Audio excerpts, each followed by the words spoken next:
really 40 people registered. I hope more are going to trickle in. I can even say guys and not offend anybody because it really is all that. We're going to talk about the magic, mysterious marketing funnel. I should have put fun music on this. God, I never use a regular mouse, so let's see if I can remember where the buttons are. Oh no. Excuse me for not turning my sound off.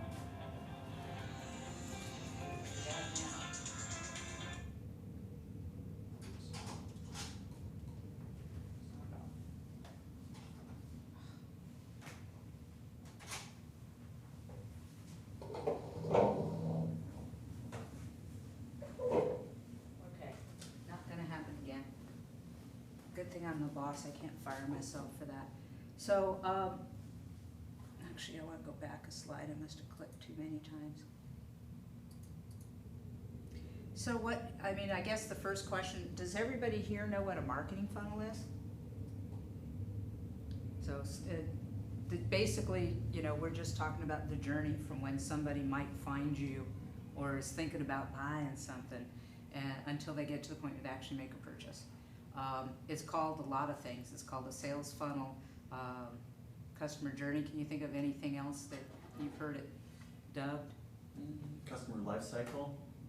Yeah, there's always something. Okay, that time I clicked. Wrong button. It's a left-handed mouse. Okay. This isn't going to work.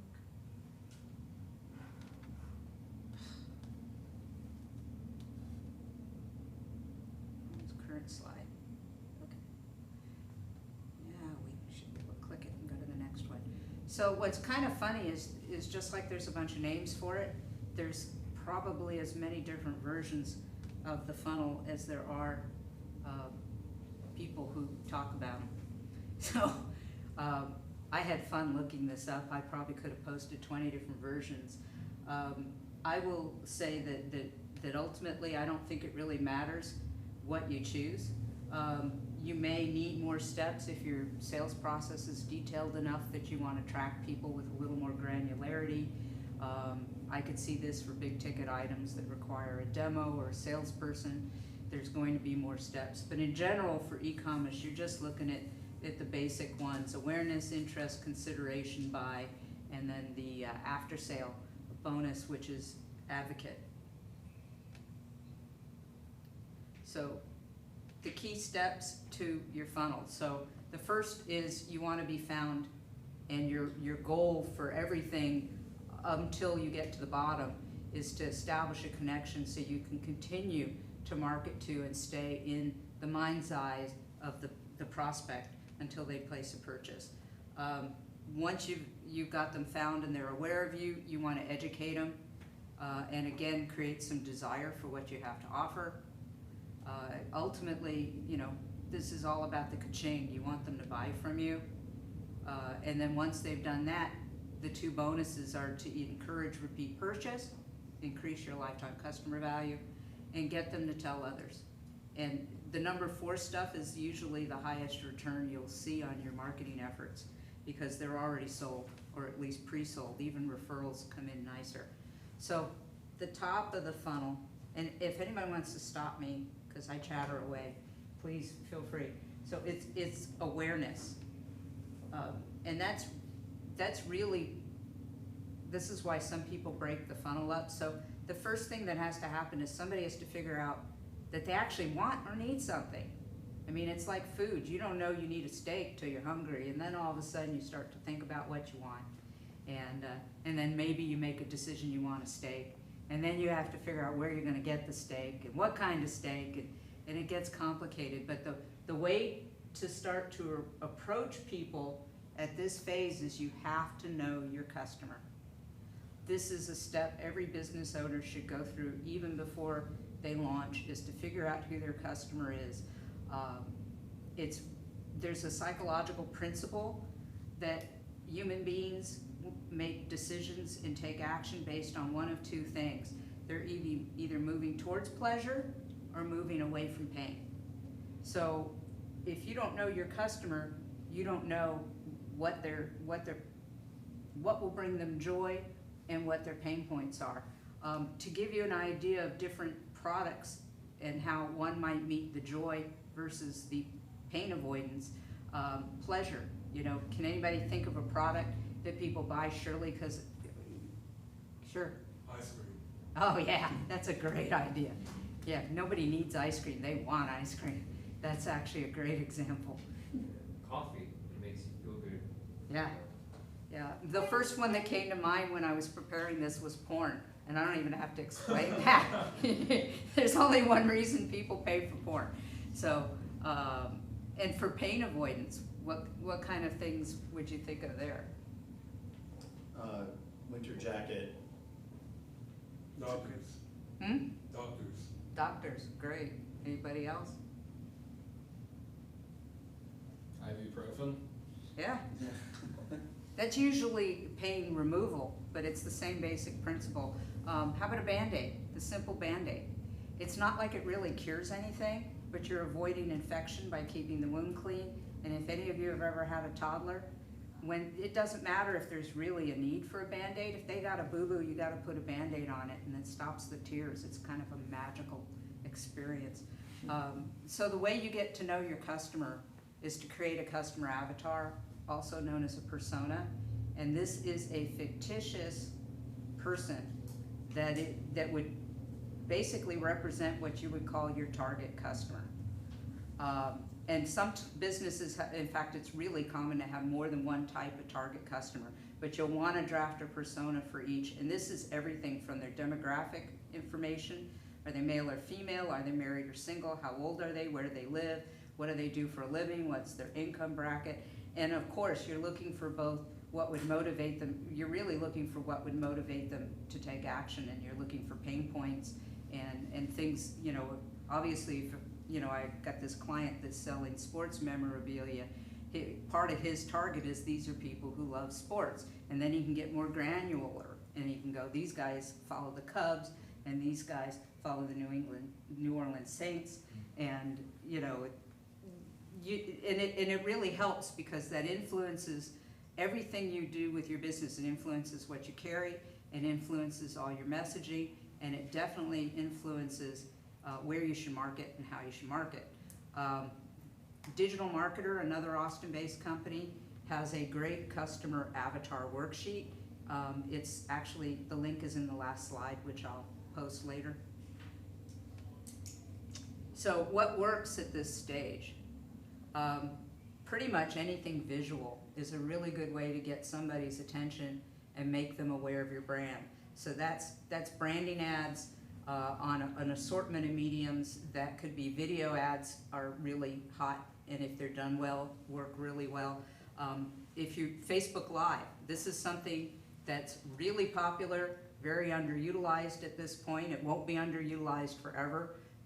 Yeah. What about the service industry, people who are self-employed plumbers or any other like self-employed like businesses? So if you're that usually serves a local audience, and local SEO for a bigger business is really more middle of the funnel, but for a local business, that's a must.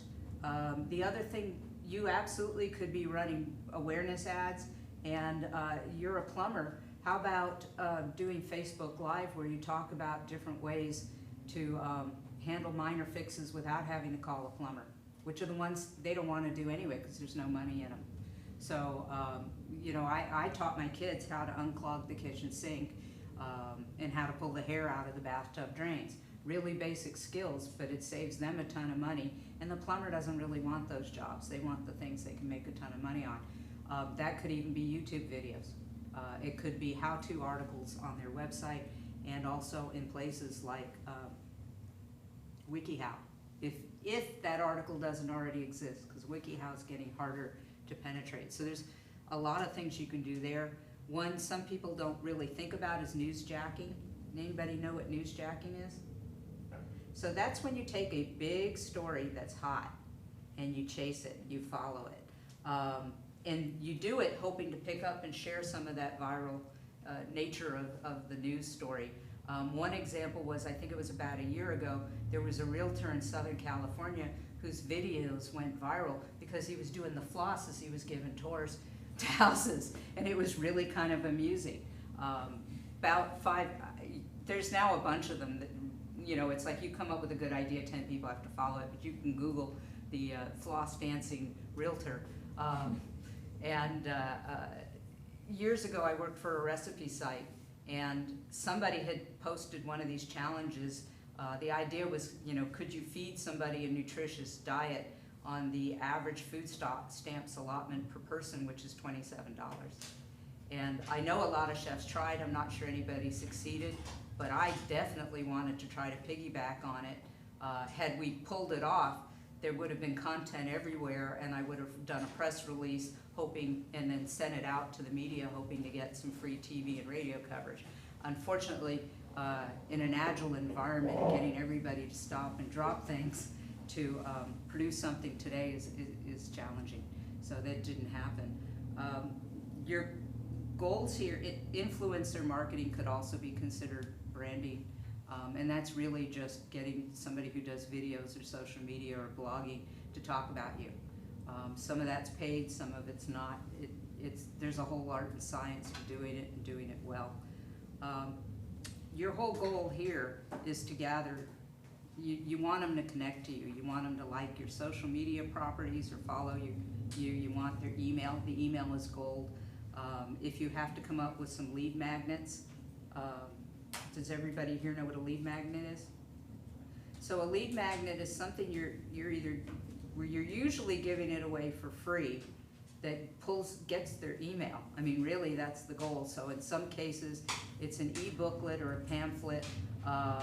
If you've seen those commercials where it's like, we'll send you a week of vitamins free, plus shipping and handling. And the reality is that $6 they charge you to ship you the free sample covers their cost anyway, but it's all so they can turn around and remarket to you and keep you in the funnel until you're ready to make a purchase.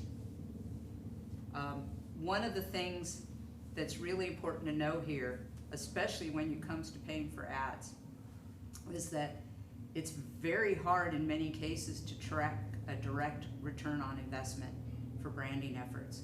This is a little bit fuzzier. If we were going to talk attribution models, we'd call most of this an assist.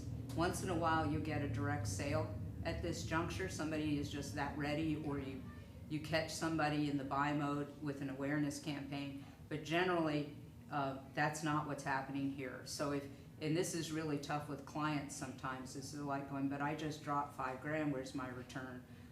Well, you know, we've got them in the funnel now, and the emails are going to come through, and you know, hopefully you have your analytics set up to kind of track that path, but it's not always that clear. So, you know, certainly if somebody sees you on somebody else's Instagram, unless there's a coupon code attached to that deal, it's very hard to track them. But ultimately, your goal is to get them to engage. So the middle of the funnel, this is where people are starting to get educated. They're trying to figure out, they've got a pretty good inkling they want something. They may or may not know what something they want. So they're researching both product and vendors.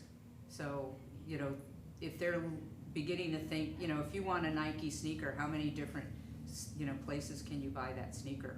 So even if somebody's decided they want this model, they're going to look around to figure out who they want to see. And this is where comparisons, how-tos, evergreen content,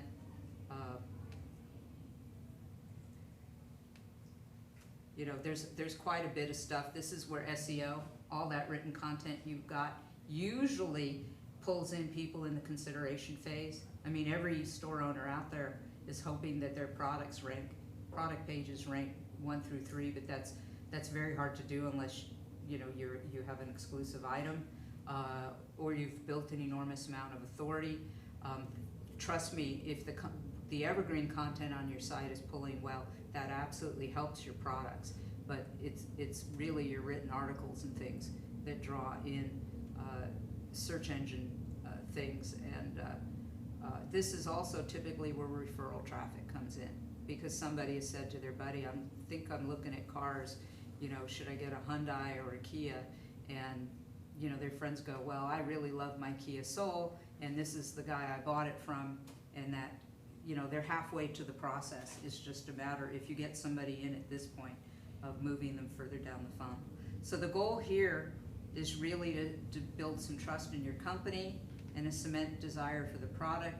And once again, you want them to connect to you any way they can so that you can continue to remarket to them.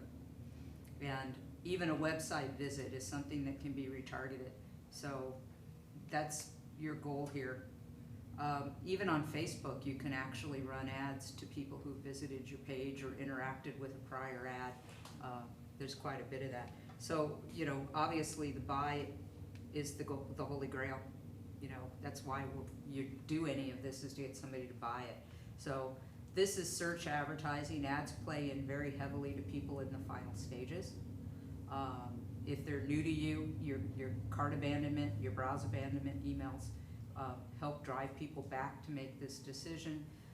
This is also where conversion optimization on your site's a big deal, because you can spend a big fortune on marketing efforts, and if your site isn't set up to convert, you're not going to get a great return, and in some cases you may not even get a sale.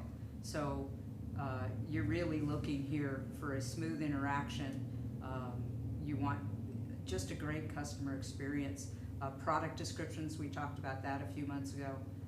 A good product description can go a long way towards helping convince somebody you're the authority on that product, as well as answering their questions before they make a purchase. Live chat, there's a lot of different ways that you can do it.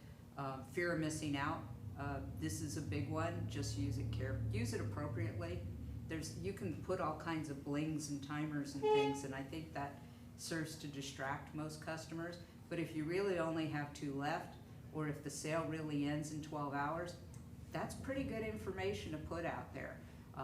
If you're running a special promo that, you know, on a lot of these shopping carts, it's very hard to go in and change site-wide graphics on the fly. So maybe you have a pop-up that says, you know, it's St. Patrick's Day, all green items are 25% off.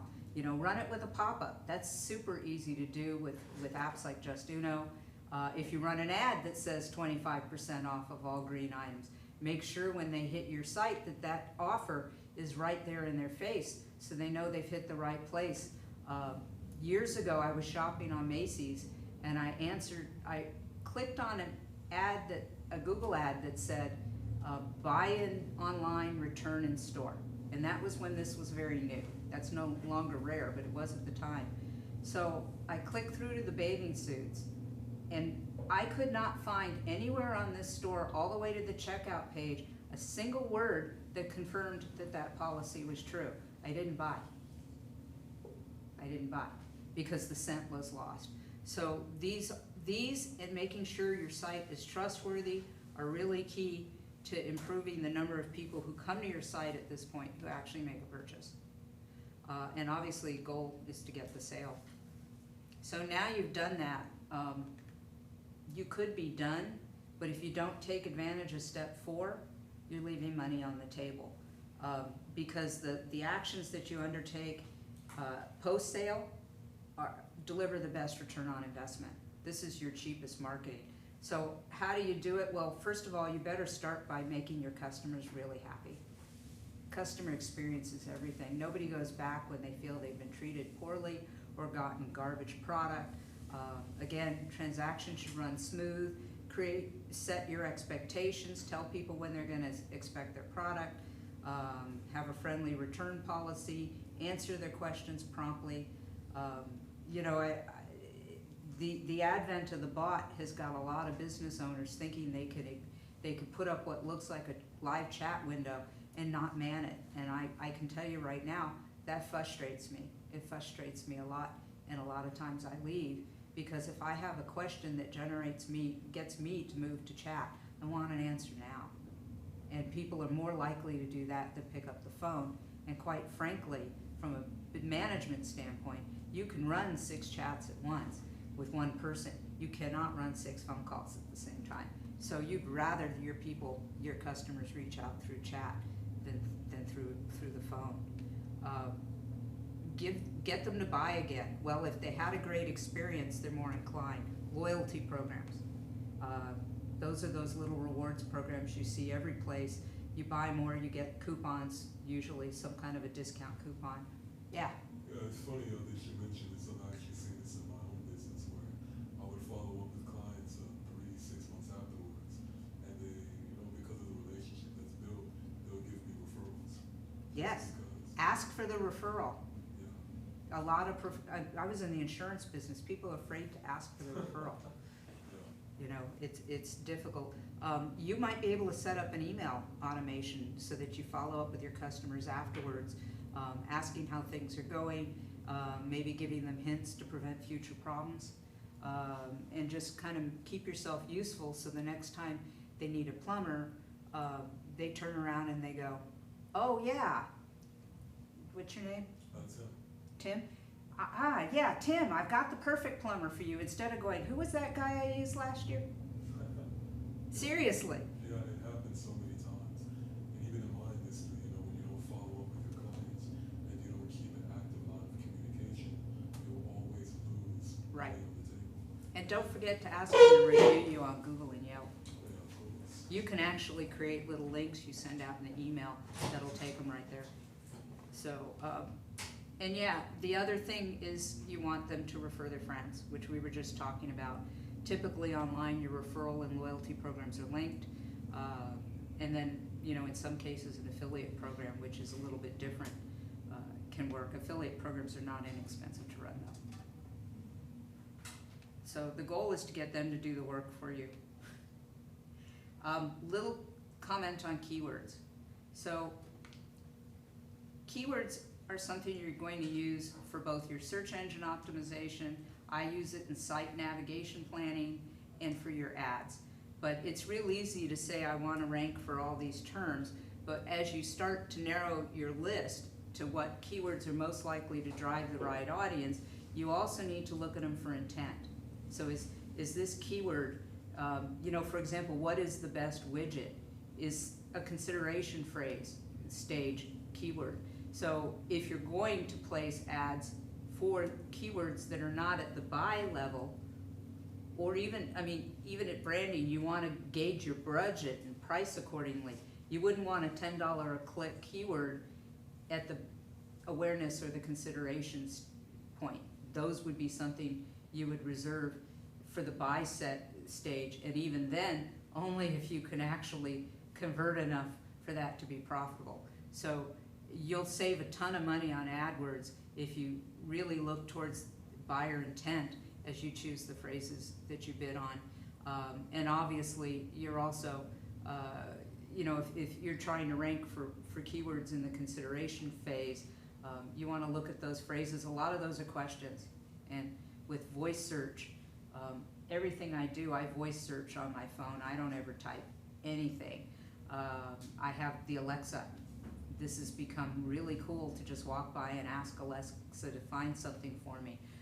So the more you've got those questions and their respective answers on your site, the more likely you are to rank well for voice search and possibly even win the buy box when somebody enters that question, what they call the knowledge panel.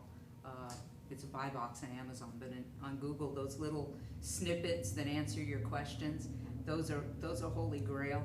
They're hard to win, but great content that answers the specific query is how you get them. So just so you know that, and those are my links. I tried to not make a really long presentation tonight. So what kind of questions you guys have? Yes, When Tim. you were in an industry as hard as like the insurance industry, for example, what are one of the things that you did to generate leads consistently? Well, I didn't survive in the insurance industry, which should tell you something. Seriously, I didn't like to ask for the referrals, and most of the companies ask you to make a list of 100 people you know and hit up everybody you know. It's really good to make sure everybody you know knows what you do and that you're available if they need you. But my personal belief towards finance in particular was that a lot of us, even when I was a money manager, I didn't manage anybody in my family, because it creates a lot of problems, and sometimes you just want your privacy. Of course. I mean, it's the same thing with me. It's like, if I have an uncle, for example, and I'm a financial advisor, and I'm talking to him about his finances, and sometimes family members, they don't want to tell you how much they make, Right. how much is in the bank account. So. Especially if it's a big amount, because then everybody else hits them up. Absolutely, and this has happened so many times. And I'm glad that you brought that up. A lot of companies will do like a 100 list and all of those little things. But I think that it could be okay for branding, but not necessarily just to generate business. It's tough because your friends will agree to sit down with you because they're your friends, but they don't necessarily want to do business with you, and it creates an uncomfortable situation. Quite honestly, I think one of the best low-cost things you can do, Edward Jones has a model where they have you knock on doors and meet your neighbors. Really? You know, and if you can, that's a great way to get used to rejection. But it's also a good way to get out and meet people and start to talk about what's important to them, because that business is all about relationships. Oh, yeah. And I mean, and another thing that I've seen with a lot of new people, even on my team, it's a thing of skill. Not a lot of people have the skill to generate business outside of just their immediate circle. And that's one of the things that I have wanted to work on the most with my team, because generating outside, it is a rough skill. Well, and I used to actually, when I left being a financial practitioner, I was a marketer for several companies in the industry. That business went down with Lehman Brothers, as did all my clients. And so one of the things I did was I wrote a marketing column for advisors.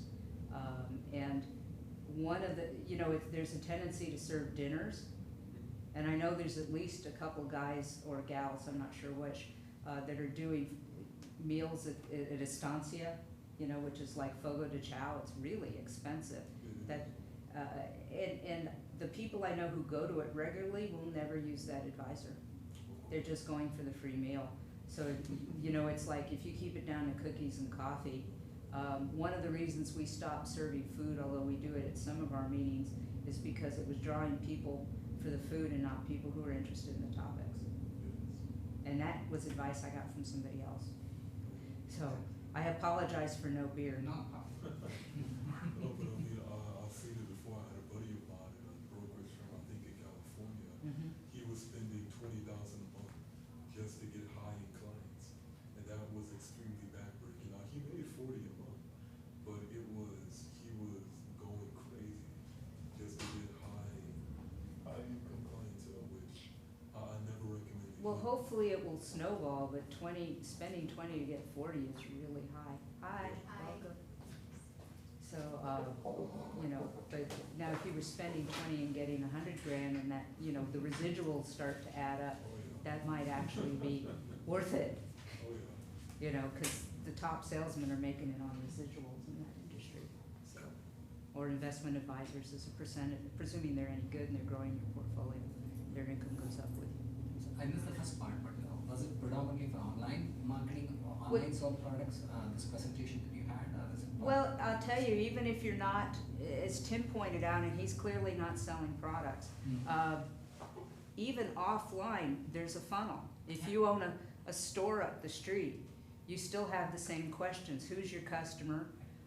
What's gonna motivate them to buy what you have to offer? Are you even carrying the right products for the customer you think is your customer? And then, of course, how do you market to them in a way that they're receptive? That funnel is used to sell cars. It's everything. It really is pretty general. Obviously, most of the people in this group are interested in what you can do online, and so a lot of the methods mentioned are online. But these days, even for brick and mortar businesses, most of them are functioning online. I heard an interesting statistic a couple days ago. The B2B market for e-commerce is many times over the consumer market, which is what we all see. And yet only about 55% of companies selling to other businesses have moved their transactions online. You know, so that's, even that sphere is growing. You know, the question becomes that people, in fact, the younger the customer, the more likely they are to want to deal with people. You're still online, but they're no longer embracing faceless like Walmart. They're embracing Tiff's Treats, and the gal who was a college student who started baking cookies and delivering them locally. You know, they like her story.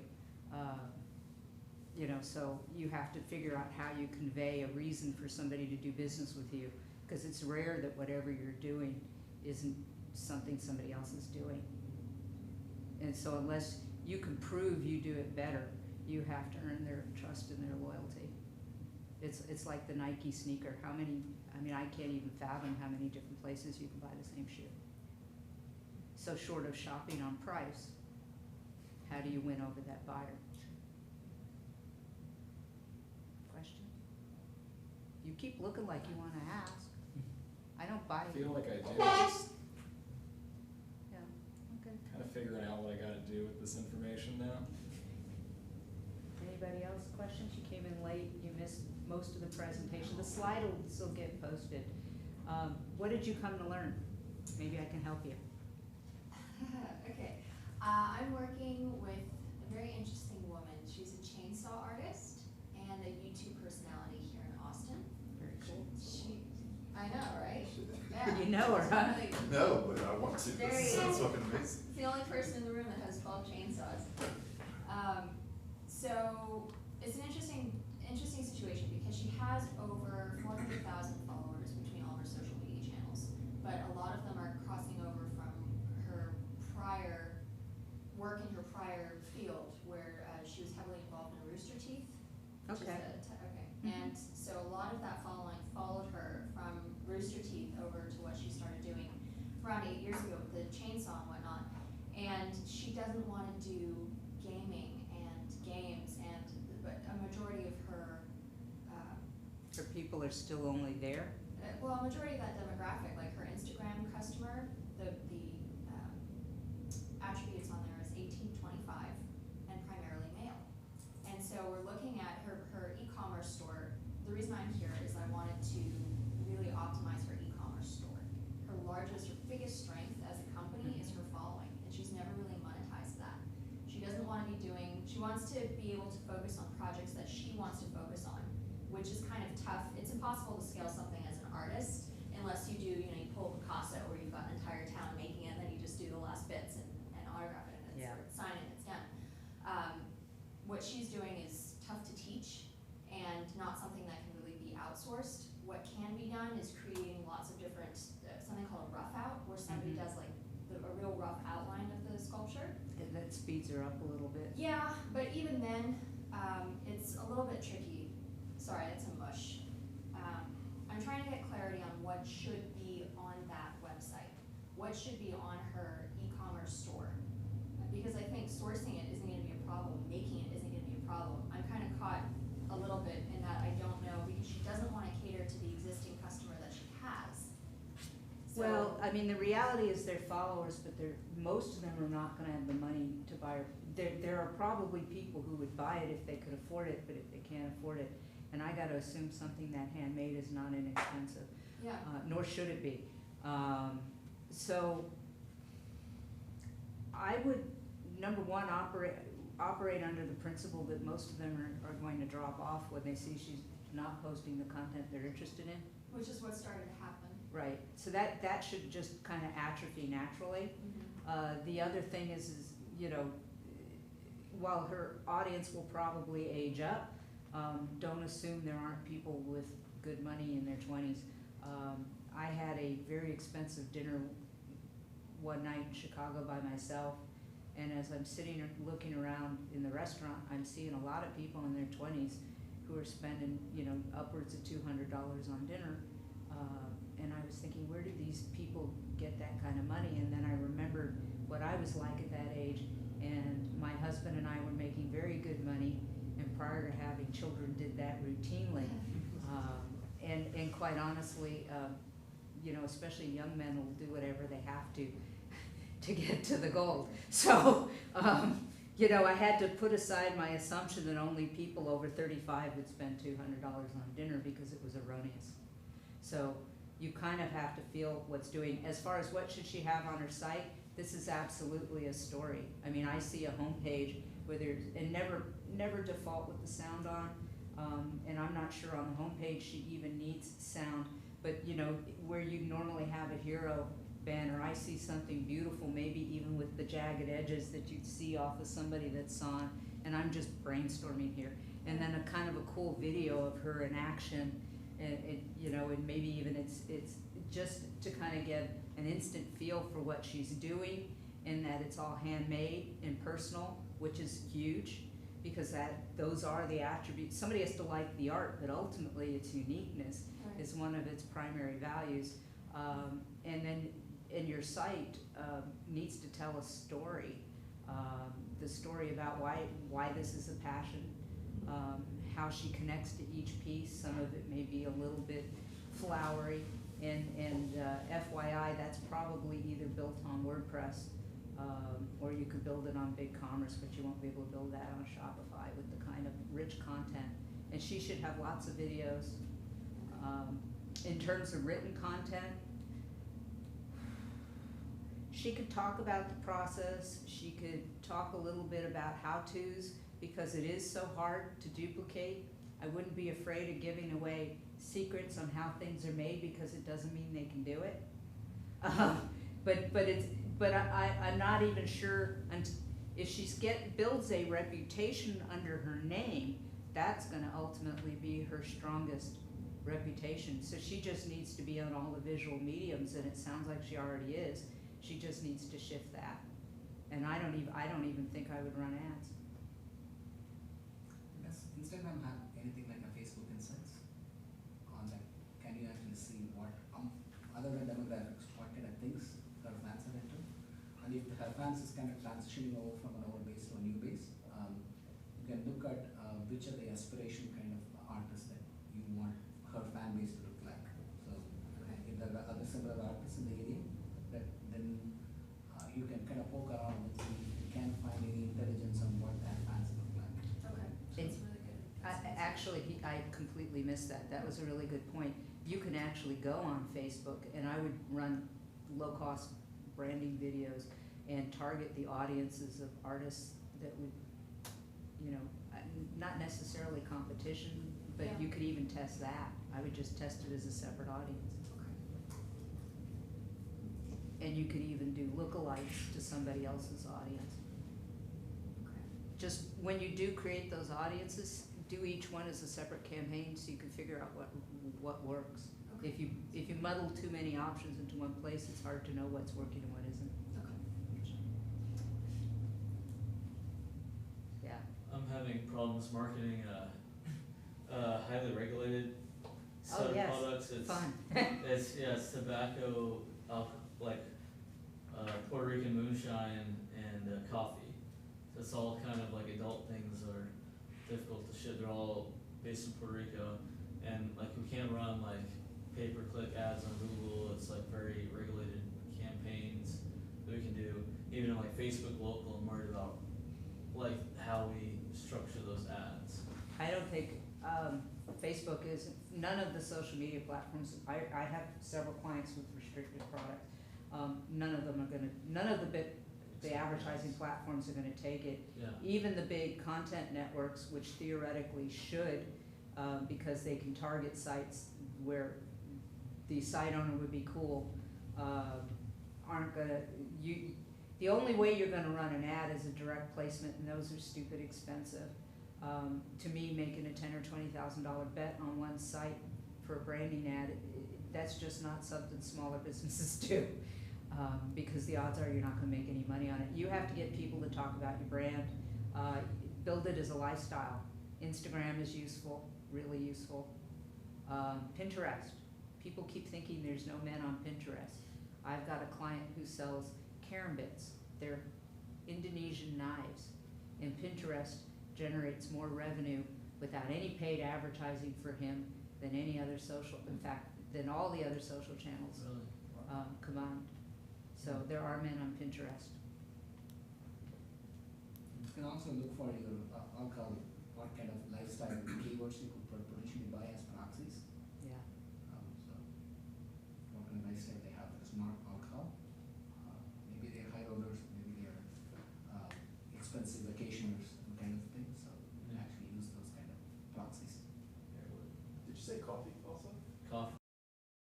Not as regulated, that can be, Yeah, get them in with the thing. Yeah, with the that coffee, you can, yeah. that you can advertise, Advertise, get them to yeah. your brand that way, use it as a hook. yeah, as long as your site's not focused on restricted items, you can still advertise. You just don't advertise those products. If your site's clearly all aimed at, for example, adult beverages, you have a bigger problem. oh yeah, it's a more general site, I think. Yeah, you can run that. The other thing you can do, he was talking about lifestyle.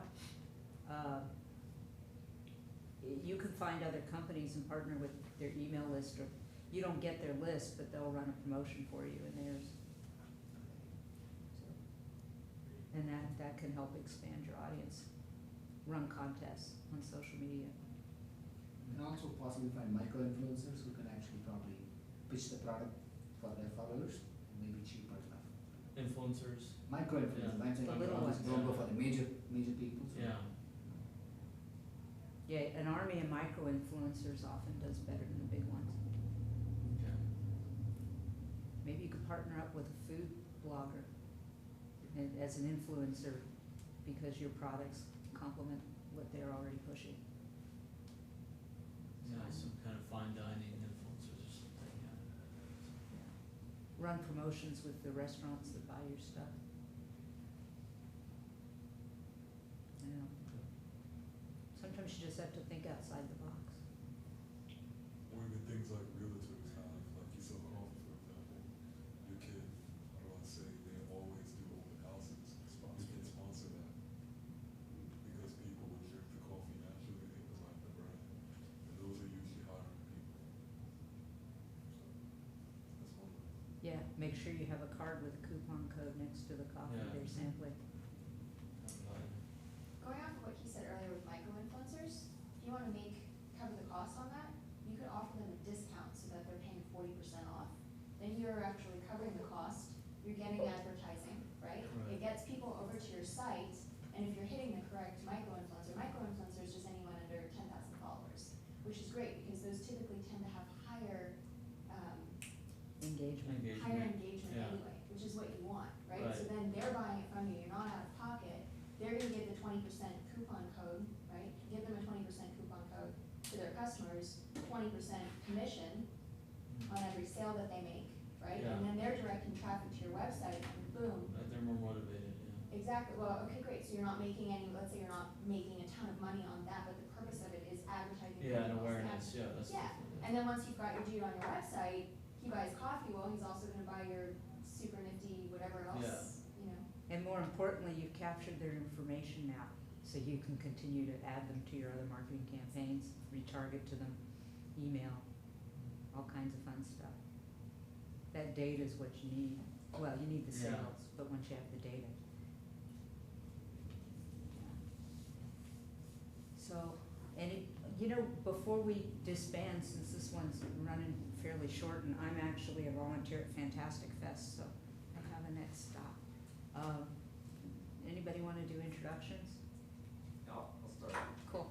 So, my name's Alberto Anthony, I have an LLC for project management, so I write custom-made project management plans for startups and so on. I used to work at Facebook actually downtown Austin, since you're talking about that topic. I don't use Facebook anymore, incidentally, I find it silly, but I am on LinkedIn, I like YouTube, so I guess we all have kind of our own tastes. And I think also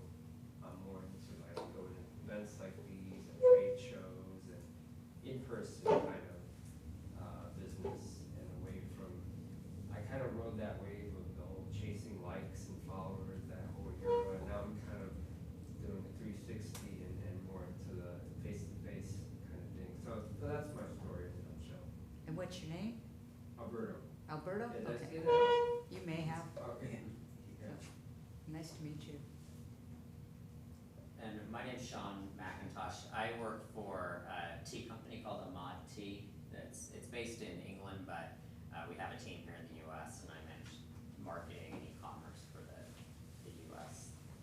segment.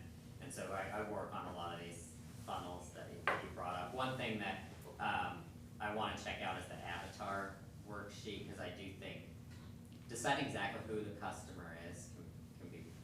And like I said, hard. you may have more than a few Yeah. different kinds of customers. So, yeah, absolutely. It's funny, digital marketers got kind of a cool set of courses, but everything's video and I can't watch them. It's just not how I learn. So I bought one of his courses years ago and then ended up dropping it because I couldn't do it. That said, it's still got some amazing resources for marketing. My name is Sri, and I'm founder and CEO of a company called Affinity Answers, based in North Austin. It provides advertising data and software for the advertising industry. So it's, I know a thing or two about social media because we actually aggregate about 550 million consumers' public Wow. engagement to about 50,000 brands.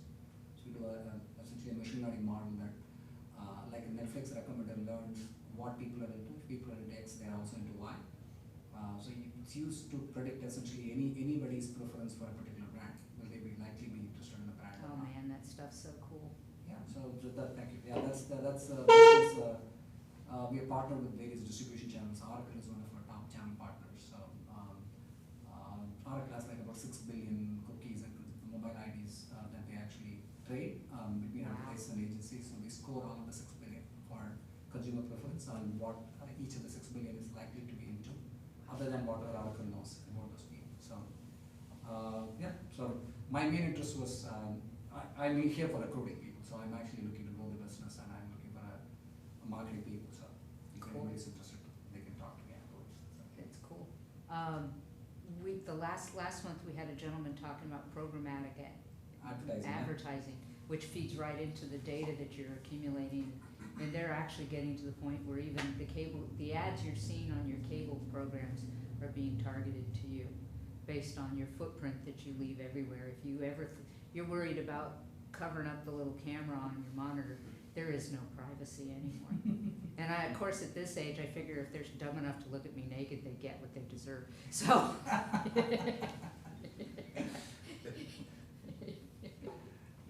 I'm Matt. I'm the co-founder of a startup, YoFitKit, with a friend, and we do a curated women's athletic subscription box. So we mainly use survey data to pick out the outfits to send them, other accessories that we send our customers, and working on it still. So you guys are running a women's subscription service as men, or do you have Oh, a no, female partner she's, too? yeah, she's Oh, a okay. woman, so yeah. I mean, you might actually do better, but, you know, I was just curious as to how that would work, you know. Yeah, we're just getting into figuring out wholesalers for brands and stuff after like the last year of research and looking into different things for websites, brands, how the other boxes that have come out like the last year. Yeah, have done. a lot of the boxes are using Cratejoy, because it's got a nice, friendly startup cost. Once you get to a certain critical mass, you know, almost anything can be set up to do that. But that's a good way to get started without investing many thousands of dollars. So, because adding a subscription module to some of the other sites it's more expensive than you think. I'm Victor. I have a fitness company called Prime 7. It's essentially a method of support that you put on your door. So for folks that find exercise really tough, Prime 7 makes it not so tough. So on average, our folks are like 40 and up, overweight, or dealing with some sort of injury. So this is their kind of like last hope to exercise again. It's a really life-changing experience in that way. I also do some consulting work with different e-commerce companies, and currently it is a woman's product, so it's a natural supplement for cramping pain, and PMS symptoms. So learning a lot there. So it's a little bit of team building and operational stuff, because for startups, it's more oftentimes the team and operation that's in the way versus like actually the funnels and all that. So it's a combination of those two things that kind of have to happen. So it ends up being a little coaching, a little consulting, and a little like, okay, yeah, and then here's the work we have to do. So does something on the door get me to reestablish the exercise habit? You got me curious. Yeah, so it's essentially a long U shape. So imagine like an elongated swing. So there are two straps, and then there's an elastic band in the middle. You put that band in various places. So the simplest version is laying on top of it to do a push-up. Band stretches, alleviates 40% of your body weight. You're doing full range of motion, and you're working through, you know, whatever range that you're necessary to recover or just build strength or lose weight or whatever. Because the biggest issue a lot of times is you have physical limitations. You know what you need to do. Your doctor says you gotta do this, that, and other. You gotta go do squats if you don't want your knees to hurt. Well, shit, my knees hurt. How am I gonna do squats? So if you alleviate a little bit of your body weight, you're able to do that range of motion, get your circulation going, and recover faster, and so on and so forth. I forget the name of the cables I have. They're suspended in, Are they yellow? yeah, They're TRX. yes, the TR, I have those. Yes, they're definitely the leader in suspension training. There's a large part of the population that can't use TRX either because they don't have the core strength, the balance, you name it. And a smaller but still large part of the population who has tried TRX and hurt themselves. So we're kind of like, okay, TRX, but with support. So making body weight exercise accessible to everybody else. Sounds like you created a pool without water. Sure, yes, absolutely. That's And a that's good how we've analogy. sold it as an unweighting device to physical therapists oftentimes. Because that's the only other exact comparison. You got Total Gym, kind of does some similar stuff, but there's a list of reasons why that's not as cool as ours. Cool. My name is Karamia. Well, you all know what I do. I work with a woman who's a chainsaw artist and a YouTube personality here in Austin. Her name is Griffin Ramsey, and I am doing business development and outreach with her. I've been working with her since March of this year, and by July, we'd already passed her last year's annual revenue, so things are going well. That's Yeah. amazing. But we gotta get the e-commerce thing under wraps, so diving headlong into the. At least she's embracing it. My uncle is, actually on the East Coast, he's relatively well known. And getting him, I mean, it was pulling teeth to get a site up, but he won't sell online. He's convinced people have to touch it and feel it and see it. And you know, he's almost, oh my God, he's 83 years old. So this is an older guy who grew up without the technology. And I do agree that when it comes to art, standing in front of it is absolutely a lot more emotionally enticing. But if somebody wants to buy it online, why would you not do it? Yeah, there's so many leads that come in through the website. Upselling always happens in person, Right. every single time. But the leads come in through the website, which is kind of crazy. It's really interesting learning about this. It's such a niche field. Well, and if her items are expensive enough, you might even invite somebody who's, you know, like who's arranged a commission. You might even include in your price a trip to come watch the artist work on it or something really personal. Yeah. What she needs is a little hand-hewn cabin next to the. Many years ago, we used to sit in the music industry, and especially got started with MySpace, that was like independent artists and whatnot. Right. Knowing the history of how an album was made and a song was recorded was a lot more meaningful for especially older audience.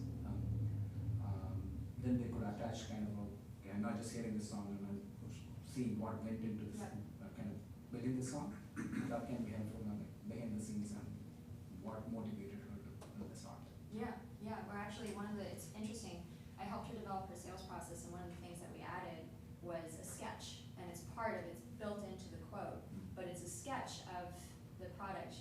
Nothing was sketched.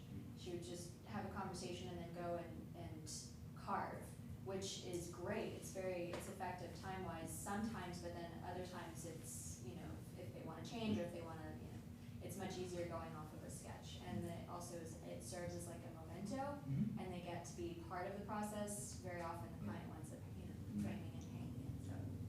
It's the IKEA table, because I built it and I want, that has more value. The $30 table is more valuable to me. I won't sell it because I assembled the table. Yeah, Very cool. Hi, my name is Timothy Williams. I'm a financial professional independent. I work mostly B2B, so I help employees and business owners set up portfolios for their companies, for their individuals. I found that, like a lot of companies, for example, their primary investment vehicle is the 401k. Well, we all know what happened back in 2008. People took out of it like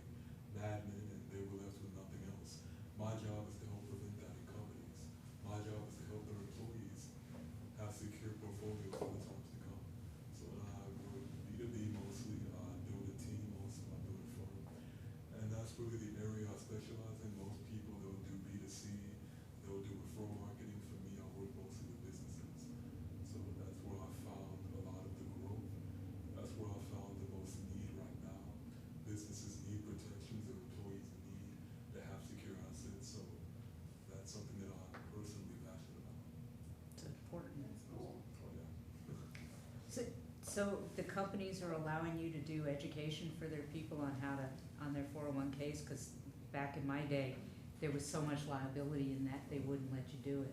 It really just depends on the business and the industry that I'm with. Like, for example, if I'm working, I have a client right now, he's in the medical field, he's like a home health, he owns a home health company. That industry is extremely regulated, the health industry. So I can't just ask them for referrals and Right. all of that. Personally, one of the things that I did is just set up lunches, and if people wanna opt in, they can. It's more of an opt-in kind of thing rather than just going with employees. Also, another thing that I do is set up group plans with bigger and larger companies, just because it's harder to work with just individuals like that and set up complete portfolios. The manpower is insane. So if any individual, to answer your question, it's mostly just an opt-in kind of thing. If people want it, then they can. Very cool. And you've got the, Well, yeah, I'm Anthony Collins. I've got a brand called Don Collins. We're the largest producer of Puerto Rican cigars, and we also do coffee and rum, that we can't ship the rum yet because legal reasons.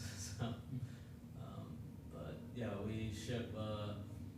We have a retail store in San Juan, Puerto Rico, in Old San Juan, on one of the major tourist areas, and then we ship, and we take telephone orders as well from most of the United States.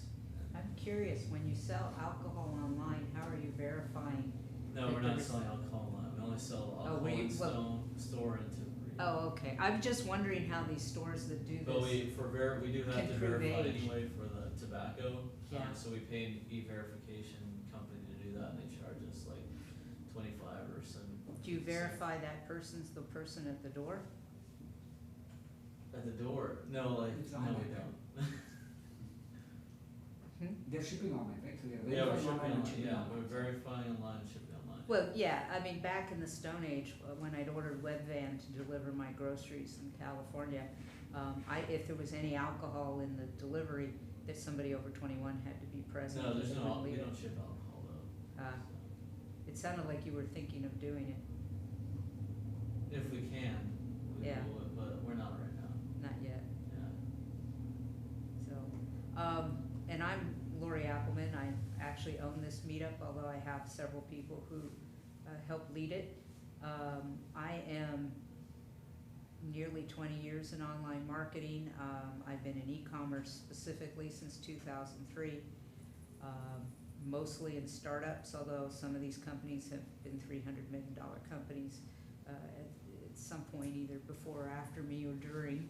In one case, the very last employer I had went from $320,000 to out of business in 18 months. That was quite an accomplishment. They blew up their supply chain. That's what happened. So the e-commerce operation was a small fragment of their business. Had they not done that, we would have done $25 million our first 12 months in business. So that part was rocking. But ultimately, if you can't ship it, so they were recycling and refurbishing cell phones and other consumer electronics. But the majority of their product either went downstream for R2 recycling or was sold in huge pallets, mostly into Asia, where they then refurbish it. All those cheap phones you get, like the throwaway phones and stuff, those are all refurbs. They just have new skins on them. Cool. So the goal is to try to keep some of that toxic garbage out of the landfills, which is pretty cool. And even my current business partners, they're running an ethical business that does the same thing. So and we're lucky because that means I have a really nice office housed in a facility that one of them owns that I don't pay for. But our firm specializes, I mean, we're really a full service agency, although I'm getting ready to probably, I need to hire somebody good to do the advertising. I'm kind of burnt out on it, and I can't do the things that are more unique to me if I'm doing that kind of day-to-day work. I have a dev team. We build stores. My personal strength is in the technology stack planning and implementation. I am half nerd, half creative. we also build websites. We build great e-commerce websites on a variety of platforms. I have a virtual e-commerce director program where I just kind of help a lot of people who can't hire that sort of help. It's like a fractional CMO. It's like, what should I do? Like, I just helped a customer last month, or actually it was a little further back, figure out what he should order for his Christmas season, and going through his reports and his stats, and he has a general manager who was bringing in, I mean, he's got a store with a really nice average order value, and then all of a sudden his GM started bringing in a bunch of $20 items, and you know, their average lifetime customer value on those was about 30% of the store average, and I'm like going, yeah, you don't need that stuff. It's like we've had them in there long enough to prove they're not buying enough on a repeat basis to be worth your while, so sell them all out, you know, and then what should we carry? Well, your people are searching for this, so I do a lot of that for him. I help him align his social media strategy. He's very tight with a dime, so he's got a team of people, actually pretty good people, who work, you know, like the guy who's doing most of his social media. I have to teach him social media, but in terms of content production, this guy, I don't know exactly what he's getting paid, but it's grossly underpaid. I have no doubt it's really well done. The gal who does his writing is amazing, absolutely amazing, and I had a phone conversation with her last week because she's been so flaky, and it's because he isn't paying her enough, and he tries to micromanage her, so she gets frustrated, and I'm like going, well, when you have bandwidth, let me know. I'll put you to work at market rates. You know, just don't tell him I'm doing that, because he'll be mad if she's got time to work for me. But I don't believe in underpaying people. I think if anything, you pay more than average and expect above average results. It's just not respectful to pay somebody less than they're worth. I missed the name of your company. What's the company? I'm Redline Minds. Okay. So, and as I do a lot of SEO and conversion optimization, and again, one of the things I'm trying to do with our marketing services, and I'm still looking for partners if any of you guys are good at these things, I want to offer more than the typical Google and Facebook ads, and I'm not content with mediocre returns. I cannot tell my customer they should like a 2x return unless it's something that has a giant repeat business and a whole lot of profit. So, you know, and I'm just finding so many of the firms are producing mediocrity, or they're white labeling somebody else's mediocrity. I was talking to a firm last week about white label, and then today they sent out an email saying they've got a new service where for as little as $500 a month, including ad spend, they'll run your Google ads.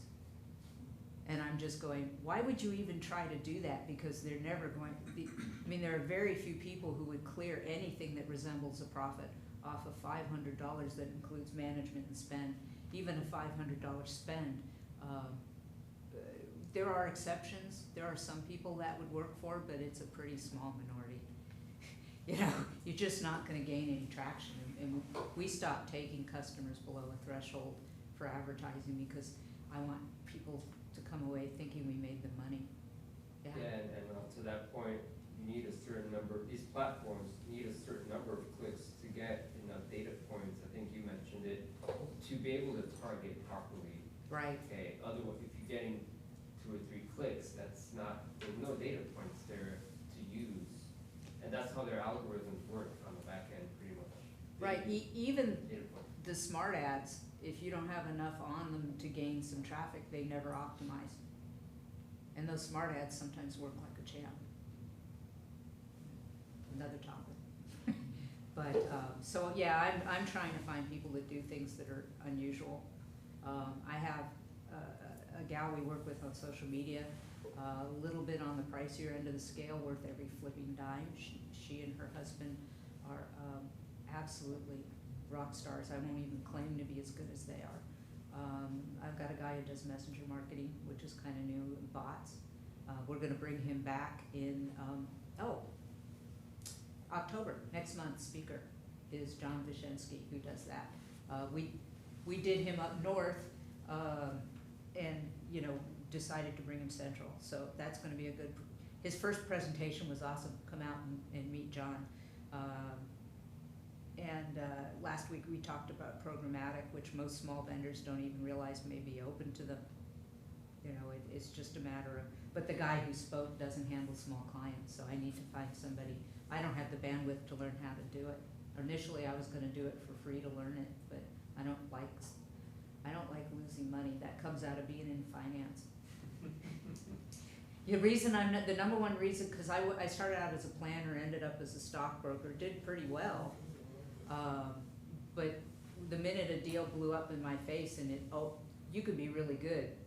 Some of it's luck. And I would end up, you know, throwing up in the garbage can I kept next to my desk and realized that I didn't have the temperament to do this.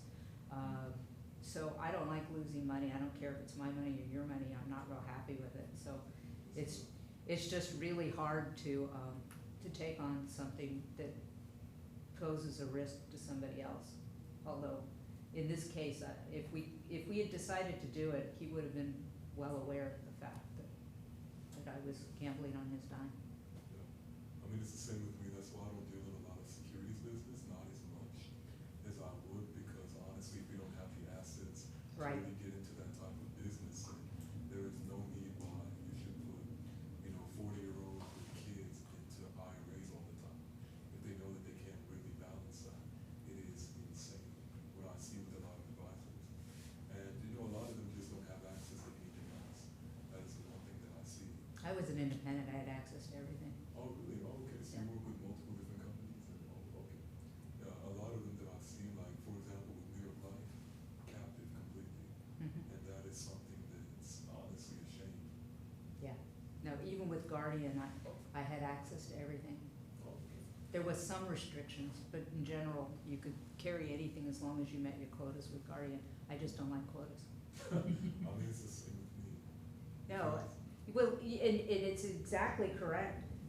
You're supposed to place your client's needs first, so how can you tell me I have to sell so much of X? Just doesn't work. It's really just money, honestly, from what I've seen, when people may not know, and this is just from my own personal experience, in an industry where you're paid not by your advice, but by the products that you put people in, there's a conflict of interest, because you're paid off of that product, not off of the advice. Right. And it is something that can blow up in your and your client's face. Well, and even in my industry, most of the software pay referral I make no money on, and it's still the best recommendation. I did one of those today. I turned on a customer who's actually, we will probably still get to do it. He's just waiting because it's a $30,000 project. It's a custom, very custom search engine for a 300,000 SKU website that sells parts for specific kinds of motors. But in the meantime, I found something that would probably fill the gap for a while. And it'll probably cost him $1,000 a month, but that's easier to swallow right now than the 30 grand and 6 months of development before it can even be applied. So I just said, hey, Nick, check this out. I found this yesterday, and just to be transparent, there's no referral fees in it for me, you know, which is why I'm connecting you directly. Just go talk to this guy and see if this meets your needs. And they were really cool about it. But people wonder why I've become so passionately not a fan of Shopify. So, and I am a partner. We partners with several carts, and if you're brand new to the business and I put you on a new shopping cart, I do make a referral fee. I don't have any shame to that because you're going to get your money's worth out of my service. But and Shopify pays the same thing everybody else does. I've never been a fan because there's significant limitations in the platform that people who don't know any better don't know. And just like with investments, a lot of people out there who sell it are selling it because it's the easy brand. It's the brand recognition. They're not selling it because it's the best choice for your purpose, because then they have to convince you to change your mind when you're already coming in and going, well, I was thinking I want a Shopify store. But 3 months ago, they sent an email out to all the partners basically telling us that if we ever re-platform an existing Shopify customer and put them on any other cart, they'll fire us from the partner program. Oh, God. So they basically just told all the partners that our clients' needs are not supposed to be our first priority. So I haven't put a store on them. And I I didn't, because I'm trying to fly under the radar before they cut me off, because there's some advantages to having some backup access. I wrote an article called Shopify Won't Make You a Millionaire, kind of poking fun at all these people who think it's the same as being on Amazon. They really think it's gonna pull in an audience, and it's just software. It's not terrible software, guys, just to be clear. I just don't think, I think there are limited use cases where it's the best choice. And that's why I'm a partner, is because there are some use cases where it's the best choice. Just like I mentioned CrateJoy for what you do, that's a better choice than Shopify would be, or even BigCommerce, which is where we put 90% of our clients. Don't tell BigCommerce I said that, but it's the honest truth. So when you have a bigger budget, you can do more on BigCommerce, but if you're just starting out, there's no point in dropping all that money. So CrateJoy does a really nice job. But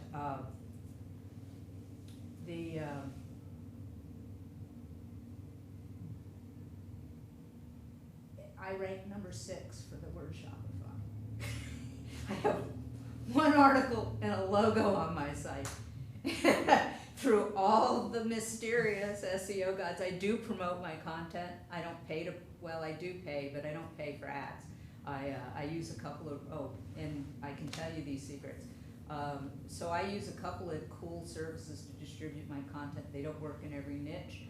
One is called Q, Q-U-U-U, and they have 2 services. One is if you're looking to curate content for your blog, you can sign up and they'll send you suggestions every day, and you can use that to populate your social media with posts other people have written.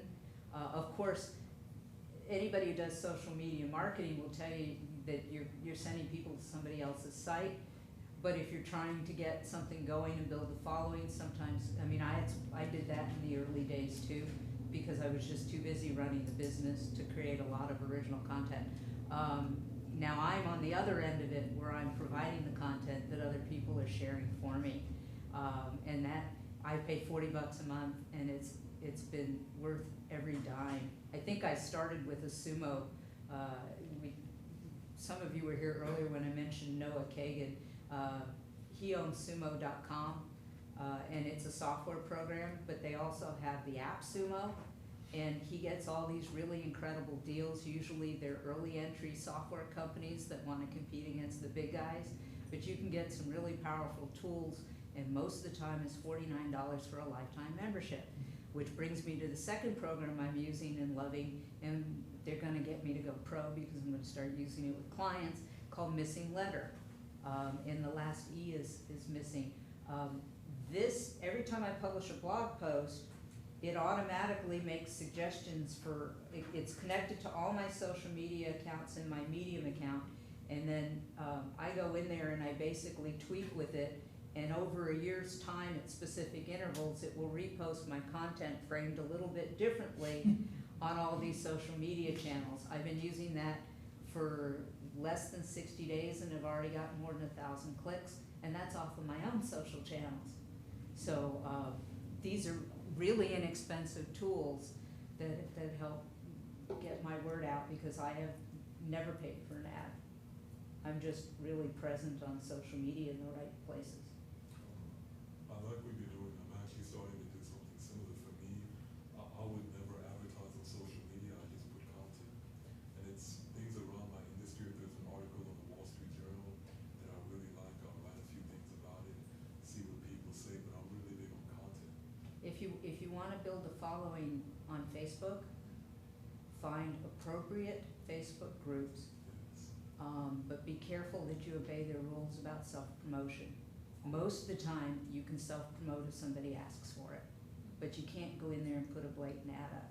And I moderate a bunch of significant groups here in the Austin area, and I will boot out my friends if they pull that stuff.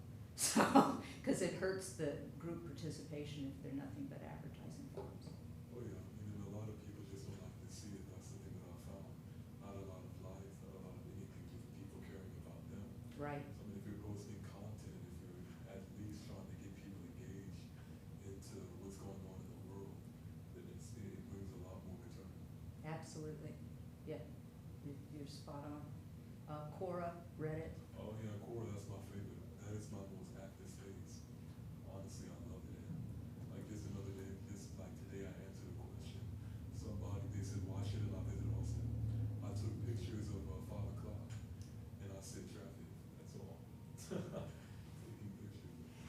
make sure everything you write on Quora, or at least a good chunk of it, because I don't do it with everything, links back to an article that covers the topic in depth on your website. Fun stuff. So anyway, any other questions? You're welcome. Thank you for coming. Next year's gonna be fun. I gotta talk to the people I work with. I would love to start live streaming some of the, I mean, by the way, Capital Factory does record it. It can be a little tricky to find it on their YouTube if you wanna see it.